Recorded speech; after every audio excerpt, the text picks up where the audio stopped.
అంబరాల వీధిలో చిన్ని చందమామరా, అందున ఒదిగుందిరా చెవుల పిల్లిరా.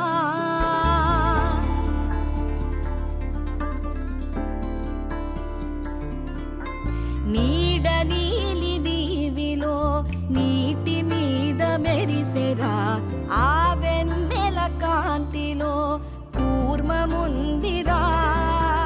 అమాయత వెలుకి తాంబూల పెటిక కట్టుందిరా, తాపిగా ఈదుకుంటూ నీళ్ళలో